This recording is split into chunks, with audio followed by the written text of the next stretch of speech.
Well, good morning, guys. It's Pastor Andy. Today we are looking at one verse in Matthew chapter 2 together.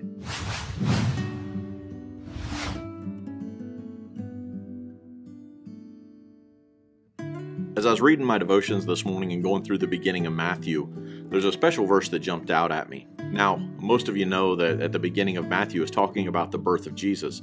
And this is the specific verse we're going to be looking at is verse number 2 of Matthew 2. And this is talking about when the wise men came looking for Jesus. Here's what it says. "Where is the newborn King of the Jews? We saw his star as it rose, and we have come to worship him."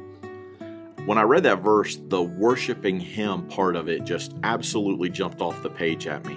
Because as a believer, everything begins and ends with worship. We should be in a constant state of worship towards the Lord. And we need to deal with and get rid of anything in our lives that can distract us from worshiping the Lord. So if we're going to worship the Lord all the time and be in a spirit of worship with him all the time, what is worship? Well, worship is an attitude or a state of mind, a sustained act, something that we can continually be doing, but it's not something that's necessarily obvious to everyone else around us. So we're not walking around with our hands up, praising the Lord and singing songs or doing those kind of things, bowing down or kneeling down with our eyes closed in prayer, anything like that. Worship can be an inward attitude of me towards God. It can be a sustained action that's always going on. So it's not necessarily a physical attitude or something that's outwardly visible to others, but an inward act of the heart towards God, where I am constantly thinking about him and praising him. So we all worship. I mean, we're created for worship. Every single one of us is worshiping something.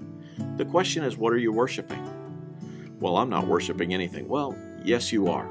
It might be money. Money might be the thing that is constantly on your mind that you are constantly going after and pursuing and trying to get more of.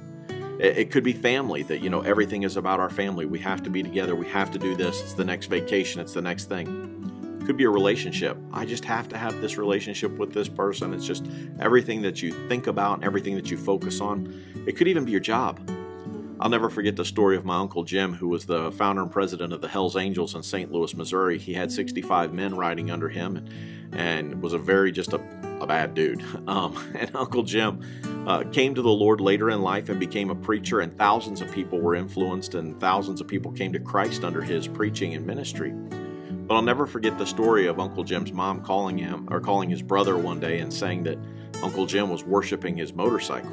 So my uncle's brother calls him and says, "You know what, Jimmy, what's this I hear about you bowing down and praying to your motorcycle?" My uncle said, "I'm not praying to my motorcycle."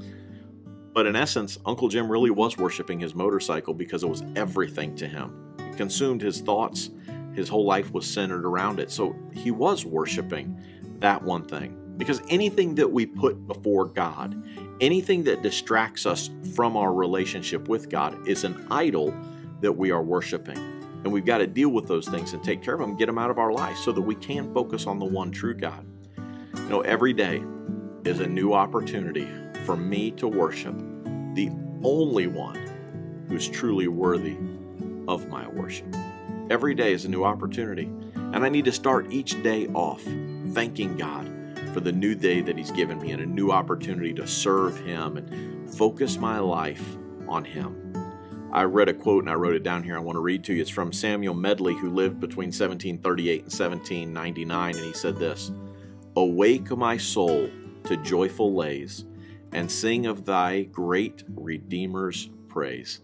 My whole life should be focused on Jesus, my eyes on him, everything all about him. As we start today and as we get things going today in our own life and all that we have to do, take just a moment and pray to the Lord. Ask him to help you as you start today to worship him. And you have called on him, and he's promised that he would answer. So ask him to help you make him the center and the focus of your day today so that you can truly worship him. I hope you'll get into God's word and read it for yourself and see what he has for you.